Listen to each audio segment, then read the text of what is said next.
going to know about Vivekanand ji. अगर हम बात करें स्वामी विवेकानंद की, तो इनका जो दर्शन था वो काफी आदर्शवादी विचार का था और ये अध्यात्मवाद पर केंद्रित थे, ठीक है, यानी स्पिरिचुअलिज्म की बात करते थे। इनके जन्म दिवस को याद करते हुए आपका 12 जनवरी को नेशनल यूथ डे मनाया जाता है, ठीक है। और इनका विवेकानंद का जो टाइम पीरियड रहा, मतलब ये भारत की आजादी से पहले ही गुजर गए थे, 1863 से 1902 तक रहा। भाई एक्चुअली क्या था, ये इनका जन्म हुआ कलकत्ता में, असली नाम था इनका, ये कई बार क्वेश्चन आ जाता है पेपर में, ठीक है, कि इनका मूल मतलब मेन नाम क्या था, ठीक है। अब मूल शंकर दे देंगे, मूल चंद दे देंगे, क्योंकि कंफ्यूज करेंगे वो। मूल शंकर तो दयानंद सरस्वती का था, तो हमें याद रखना नरेंद्रनाथ दत्त। नरेंद्रनाथ दत्त जो था वो विवेकानंद का जो है वो असली नाम था, बाद में उनको नाम जो है विवेकानंद हुआ। 1886 में इन्होंने देखिए संन्यास ले लिया था। एक्चुअली अच्छे अमीर वेल टू डू फैमिली में पैदा हुए थे, ठीक है। ये क्या था कि कोई भी गरीब आता था तो ये उसको ना अपने घर की सारी चीजें दान देने लग जाते थे, बहुत देते थे। घर वाले जब तक अमीर थे, ठीक है, कई बार तो वो इतने परेशान हो गए कि उन्होंने इनको घर के अंदर बंद कर दिया, ठीक है, तो खिड़की से सामान देने लग गए। तो इस सोच के थे ये, इनको ना देखिए सपने में विजन्स आती थी, यानी कि सोच आती थी। कैसा लगता था कि एक सर्कल है, सर्कल के अंदर सर्कल है, कोई मुझे पुकार रहा है, बुद्ध दिखाई देते थे इनको। तो ऐसे सपने इनको बचपन से ही काफी समा आते थे, ठीक है। हाँ हाँ, विवेकानंद ने देखिए बिल्कुल आपका एक बहुत खास स्पीच दी थी शिकागो में, उसको लेकर भी हम बात करेंगे। तो फिर भाई क्या रहा, विवेकानंद ने अपना बचपन म्यूजिक, स्पोर्ट्स और देखिए इनकी माँ का जो था इनके ऊपर काफी प्रभाव पड़ा था, ठीक है। कलकत्ता विश्वविद्यालय से इन्होंने ऑनर्स की डिग्री ली, ठीक। इसके बाद क्या हुआ, ये खूब वेदांतिस्ट थे। वेदांतिस्ट क्या होते हैं, वेदांतिस्ट होते हैं हमारे जो वेदांत की, वेद की जो है उसमें ये मानते हैं, मतलब वेद की फिलोसफी को मानते हैं, वेद के दर्शन को जो बिलीव करते हैं वो होते हैं वेदांतिस्ट, वेदांतवादी, ठीक है। वेद कहता है कि हमारा एक होता है ब्रह्मा, ब्राह्मण या ब्रह्मा, ब्रह्मा यानी कि मेन भगवान, ठीक है। उसमें से बहुत सारी ढेर सारे लोग जो हम उसके अंदर से ही निकले हैं, तो हम हैं आत्मन और हमारा मेन जो बात है वो ये है कि हम जो है ये हमारी आत्मन ब्रह्मा में जाकर विलीन हो जाए, ये कहलाती है वेदांत फिलोसफी। अल्टीमेटली ये कहते हैं ना, हम आत्मा जो है वो परमात्मा में जाकर विलीन हो गई, ठीक है। तो ये वेदांत की फिलोसफी है, ये बात इन्होंने कही, ठीक है। इसके बाद 1886 में इन्होंने ऑर्गेनाइज किया रामकृष्ण मिशन, क्योंकि इनको मिल गए थे गुरु, ठीक है। टर्निंग पॉइंट था इनके जीवन का जब इनको गुरु रामकृष्ण परमहंस से दक्षिणेश्वर में 1882 में मिले। फिर अपने गुरु के नाम पर ही इन्होंने 1886 में रामकृष्ण मिशन की शुरुआत की। चीजें समझ में आ रही है, यहाँ तक कोई दिक्कत तो नहीं है, कहानी के तौर पे समझा रही हूँ ताकि दिमाग में ज्यादा आपके बैठे, ठीक। यहाँ तक सारी बात समझ में आ गई, क्योंकि देखिए कोई भी दर्शन शास्त्री है तो उसकी थोड़ी पृष्ठभूमि जाननी जरूरी होती है कि कौन से परिवार से आ रहा था, क्या परिस्थिति आ रही, क्या सोच रहा था जब वो निकला संन्यास के लिए, ये सारी बातें, ठीक है। हाँ, गुड्डन, अंजू, कोमल, मधु, आनंदी, ममता, जोनवाल, निशब। विवेकानंद की अगर मैं आपको बात कहूँ, मैंने कहा ना कि इन्होंने इंटरनेशनल कॉन्फ्रेंस जो थी धर्मों की हो रही थी, world parliament of religion Chicago में हो रही थी, ठीक है। तो वहां पर शिकागो यानी अमेरिका में, ठीक है, अमेरिका में है शिकागो, एक स्टेट है वहां पे, ठीक। तो वहां पर इन्होंने क्या किया, एक एड्रेस दिया, यानी कि जब वहां के लोगों को संबोधित किया तो उन्होंने बोला sisters and brothers of America, इस तरीके से उन्होंने शुरुआत की। तो भाई ये जब दो बातें बोली ना, तो मतलब पूरा जो उनका वो पार्लियामेंट, धर्मगुरु बैठे थे अलग अलग देशों के और लोग बैठे थे, वो तालियों से 1.5 मिनट तक ताली बजती रही। तो मतलब ऐसी प्रभावशाली व्यक्तित्व के जो थे वो स्वामी विवेकानंद। उन्होंने और क्या इंपॉर्टेंट स्लोगन दिए, वो दिए हेल्प एंड नॉट फाइट, भाई मदद किया करो, लड़ा मत करो। और एक बहुत इंपॉर्टेंट स्लोगन है इनका, बताओ कौन सा है, जगो जगो जगो, बताओ कौन सा है, बड़ा इंपॉर्टेंट स्लोगन है। मोटिवेशन के तौर पे हर कोई अपने कभी ना कभी अपने स्टेटस पे या किसी के स्टेटस पे लगा हुआ देखा ही होगा, उठो जागो और लक्ष्य प्राप्ति तक नहीं रुकना, ठीक है। Awake, rise and awake and do not stop until your goal is achieved, ठीक है। तो ये चीजें समझ में आ गई, बात आई। तो भाई जागते रहोगे जब तक तुम्हें DSSB में सरकारी नौकरी नहीं मिल जाती, ठीक है। हाँ, एसिमुलेशन एंड नॉट डिस्ट्रक्शन, इन्होंने कहा कि हमें आत्मसात करना चाहिए भाई, आपस में डिस्ट्रक्शन यानी कि लड़ाई दंगे इन सब में नहीं पड़ना चाहिए। हार्मनी और पीस बट नॉट डिसेंशन, यानी कि एक हार्मनी होनी चाहिए, एक शांति होनी चाहिए, आपस में बहसबाजी, तानाकशी, छिटाई, ठीक है, छिटाकशी ये नहीं होनी चाहिए। रिनंसिएशन छोड़ो, यानी भाई छोड़ दो लालच को, सेल्फिश इंटरेस्ट को, ठीक है।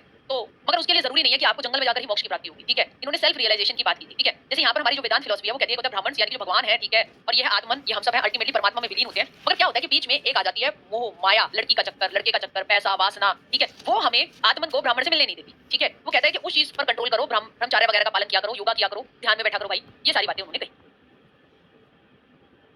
विवेकानंद का अगर हम दर्शन की बात करें, उनकी अगर मान के चले हम फिलोसफी क्या है, तो उनकी फिलोसफी में देखिए सबसे पहले ये है कि भगवान हर मनुष्य के अंदर रहता है। जैसे मैंने कहा ना, ये आत्मन, अल्टीमेटली हम ब्राह्मण से निकले हुए, भगवान से निकली हुई है, हमारी आत्मा जो है वो भगवान की आत्मा से निकली हुई है और हम फिर परमात्मा में जुड़ जाते हैं, ठीक है। तो गॉड तो मतलब एक तरीके से ये देखा जा रहा है कि हर इंसान के अंदर भगवान है, ठीक है। भाई अब इंसान के अंदर भगवान है तो अगर आपको भगवान की पूजा करनी है तो भाई इंसान के साथ इंसानियत से तो पेश आ लो, ठीक है। भगवान की सच्ची पूजा इंसानियत है और इंसानियत आजकल लोग बरतते नहीं है, ठीक है। आजकल का तो ये हाल है कि भाई बर्दाश्त ही नहीं है, ठीक है। आप किसी को उंगली करे जा रहे हो, आपको कोई एक इतना सा जवाब दे देता है वो बर्दाश्त ही नहीं होता, ठीक है। तो इंसानियत की पूजा तो कहाँ है, ठीक, बहुत ही, क्योंकि सेल्फ कंट्रोल नहीं रह रहा आजकल, आजकल सहन शक्ति नहीं है और मतलब और बहुत ही इस तरीके का मतलब कंसंट्रेशन भी नहीं है, ठीक। आगे अगर हम बात करें, इन्होंने कहा कि एथिक्स यानी आध्यात्मिकता और मोरालिटी यानी नैतिकता जीवन के असली बेसिस है, यानी कि हमारी आध्यात्मिकता और नैतिकता क्या सही है क्या गलत है, जीवन जीना इसी के लिए है ना, और शिक्षा इन्हीं के लिए देनी चाहिए। तो स्पिरिचुअल डेवलपमेंट, आध्यात्मिकता, नैतिकता, एथिक्स की कौन सी कंडीशन, कौन सी चीजें सही है, क्या समाज के लिए सही है, तो ये बातें उन्होंने बड़ी फोकस करी, ठीक है। धर्म का अर्थ है सेल्फ रियलाइजेशन यानी आत्म अनुभूति, सेल्फ कंट्रोल, हम खुद को कंट्रोल करेंगे, योगा करेंगे, मेडिटेशन करेंगे, ध्यान में बैठेंगे। एजुकेशन फॉर ऑल यानी कि शिक्षा सभी के लिए, स्त्री शिक्षा की भी इन्होंने बात करी। ब्रह्मचार्य का पालन करेंगे तभी तो भाई ध्यान टिक के बैठेगा, ठीक है, वरना अगर ब्रह्मचार्य का पालन नहीं करेंगे तो ध्यान तो क्या होता है, सांसारिक जो आपके सुख है, एक पुरुष है तो वो महिला की बॉडी पे उसका ध्यान रहा रहेगा, एक महिला है तो देखिए ये कितना मैचो मैन लगता है, इसकी बॉडी देखो, मतलब उसका फिर कहाँ से सेल्फ रियलाइज होगा, क्योंकि आप तो शारीरिक सुख उसके शरीर को देखकर वासनाएं आ रही है अंदर, ठीक है। तो वो कहते हैं ब्रह्मचार्य का पालन करो, ठीक। प्रेम तथा त्याग विश्व में व्याप्त होना चाहिए, प्रेम होना चाहिए और त्याग होना चाहिए, ठीक। तो इन चीजों की बात इन्होंने करी, ठीक। आगे अगर हम बात करें तो शिक्षा को लेकर एक इंपॉर्टेंट कोट है बेटा, मैंने जैसे ही आपको कहा जो भी हमारे दर्शन शास्त्री हैं वो जरूर लिखनी है, वो हमें दिमाग में लिख लेनी है। तो विवेकानंद की मैं जैसे ही वो कॉन्सेप्ट मैप बनाएंगे तो सभी को मुझे बताना है कि कौन सी बात है जो उन्होंने एजुकेशन को लेकर कही है। जैसे मार्टिना का ये है, बेटा मॉक में नंबर कम आ रहे हैं कोई बात नहीं। तो मनुष्य में पहले से ही विद्यमान दिव्य पूर्णता की अभिव्यंजना है। Education is manifestation of perfection already present in man, यानी कि आदमी जो है ना भाई, वो पहले से ही परफेक्ट है। शिक्षा जो है बस वो उसका मैनिफेस्टेशन है, उसको अभिव्यंजना यानी दिखा रही है। ठीक है, वो कहते हैं कि सारा ज्ञान मनुष्य के दिमाग में है। एग्जांपल न्यूटन के ऊपर जो सेब गिरा, ज्ञान जो है वो सेब के अंदर नहीं था, ज्ञान था भाई साहब न्यूटन के दिमाग में। उसने सोचा कि भाई ये ऊपर से नीचे क्यों गिर रहा है, नीचे से ऊपर क्यों नहीं जा रहा है। तो सारा ज्ञान मनुष्य के दिमाग में है। शिक्षा, हमें ऐसी शिक्षा देनी चाहिए जिसके द्वारा चरित्र का गठन हो। देखिए कैरेक्टर डेवलपमेंट, नैतिकता की बात करेंगे तो चरित्र की बात करेंगे, इसलिए तो कह रहे हैं ब्रह्मचारी रहो। मन का बल बढ़े, बुद्धि का विकास हो और मनुष्य जो है वो स्वावलंबी बने। ठीक, इंटीग्रेटेड डेवलपमेंट ऑफ पर्सनैलिटी की ये बात करते हैं, खुद से बढ़े। टीचर जो है जितना ज्यादा उदाहरण है इनके लिए। ठीक है, पॉजिटिव सजेशंस देने चाहिए शिक्षक को, जैसे मैंने अभी दिया कि तुम ऐसे पढ़ लो, है ना। और दूसरी बात उन्होंने कहा कि ध्यान, यही एक तरीका है शिक्षा का, सबसे अच्छा तरीका है। ध्यान से एक बार पढ़ लोगे तो चीजें दिमाग में बैठ जाएंगी, पक्की हो जाएंगी, है ना। होंगी ना मार्टिना, रंजना, प्रदीप, ध्यान, ब्रह्मचर्य, ऐसे शब्द दिमाग में आएंगे तो बैठेगी ना बात दिमाग में। ठीक है, हाँ, मॉक करने से बिल्कुल आत्मविश्वास क्रिटिसाइज करते हैं भैया किताबी ज्ञान को। ठीक है, और भैया दूसरा कहते हैं कि भाई आपको जो है बच्चों को आप चाहते हो गीता का ज्ञान देना, तो भाई सबसे पहले बच्चा का शारीरिक विकास इतना होना चाहिए कि वो गीता का ज्ञान समझ सके। तो उन्होंने कहा कि छोटे छोटे बच्चों को बैठ के गीता का ज्ञान देने की जरूरत नहीं है भाई, पहले उनको फुटबॉल के ग्राउंड में ले जाओ, फुटबॉल खिलाओ, खेलाओ कूदाओ, ताकि उनका शारीरिक विकास हो, तभी उसके बाद वो है वो धीरे धीरे गीता और वेदांत, फिलोसफी, वैदिक चीजों को समझे।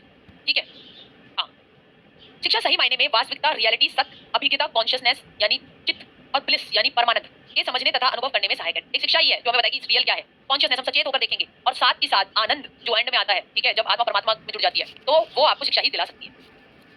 शिक्षा के उद्देश्य क्या है इनके हिसाब से, जैसे मैंने कहा शारीरिक विकास पर इन्होंने काफी बल दिया, तो इन्होंने क्या ज्ञान योग, भक्ति योग या राज योग सभी नेसेसरी है। योगा बहुत कराओ बच्चों को, कोई किताबी ज्ञान रटवाने की जरूरत नहीं है। मानसिक और बौद्धिक विकास भी बहुत जरूरी है।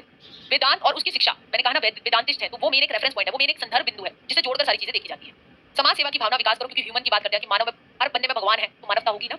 धार्मिक शिक्षा और आध्यात्मिक विकास की बात करते हैं, नैतिक और चारित्रिक विकास ये तो मेन है इनके लिए। मैन मेकिंग एजुकेशन की इंसान बनाए ऐसी शिक्षा होनी चाहिए। मास एजुकेशन यानी बहुत सारे लोगों को पढ़ाए वो।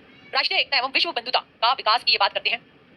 मानवता की विकास की बात है, समाज तथा मानवता की सेवा करनी है। इंटरनेशनल ब्रदरहुड, इसे याद कर लेना, शिकागो के सम्मेलन में इनकी कही बात। अमेरिका के मेरे भाई और बहनों, क्या जरूरी था ये बोलना, मेरे भाई और बहनों। अब हेलो करके वो स्टार्ट कर सकते थे लेक्चर, मगर भाई बहन बोला तो कहीं ना कहीं देखिए, एक तो ये कि वो डर के नहीं थे, कोई तरीके से नहीं थे कि मतलब यहाँ पे अमेरिकन है तो हम उनको जो है मतलब कि भाई बहन ना बोले, ये क्यों हमारे हो गए तो सुंदर है, ऐसी सोच ही नहीं थी उनके दिमाग में। ये था कि इंटरनेशनल भाईचारा। ठीक है, ये लोग भी अपने आत्म को रियलाइज करें। ठीक है, तो उस तरीके का दर्शन मैं इनको देकर जाऊँ, वो दो बातें इनको बताकर जाऊँ। तो अंतर्राष्ट्रीय भातृत्व की बातें करते थे। ठीक है, हाँ, वर्ल्ड कॉन्शियसनेस, और देखिए जब वर्ल्ड प्लेटफॉर्म पे बोले तो वो चाहते थे कि सारे मानव जो है वो अपने सेल्फ को रियलाइज करें, तो वो विश्व कॉन्शियसनेस सचेतना के लिए भी उन्होंने प्रयास किया। करिकुलम को इन्होंने कहा भाई दो तरीके का होता है, एक होता है मेटेरियलिस्टिक वर्ल्डली, जिसमें आप जो विश्व से जुड़ा हुआ मतलब जो भौतिकवादी जो वस्तुओं से जुड़ा हुआ है उसके लिए आप क्या पढ़ाओगे, भाषा, विज्ञान, मनोविज्ञान और कला। ठीक है, जो एक होता है वो होता है स्पिरिचुअलिस्टिक यानी भगवान से जुड़ा हुआ, जो आत्मा से जुड़ा हुआ है। तो ऐसे में हम क्या पढ़ेंगे कि हमारी आत्मा का विकास हो, हमें आत्म अनुभूति हो। ठीक है, क्या हो, आत्म अनुभूति। ठीक है, तो दोनों तरीके की इन्होंने बात की, ये मेन है मगर ये कराना भी जरूरी है। शिक्षण विधियां इनके हिसाब से कैसी थी कि टीचर को देखकर बच्चा अनुकरण करेगा, योगा कराओ, सेल्फ एक्सरसाइज स्व पढ़े, वो मेडिटेशन ध्यान लगाए, प्रदर्शन करके दिखा रहा है खुद भी प्रयोग करे, क्रिएटिव एक्टिविटीज निर्देशन गाइड कर सकते हो बच्चों को, काउंसलिंग कर सकते हो, डिस्कशन कर सकते हो और टीचर लेक्चर भी दे सकता है। ठीक है, तो भाई ये थी हमारी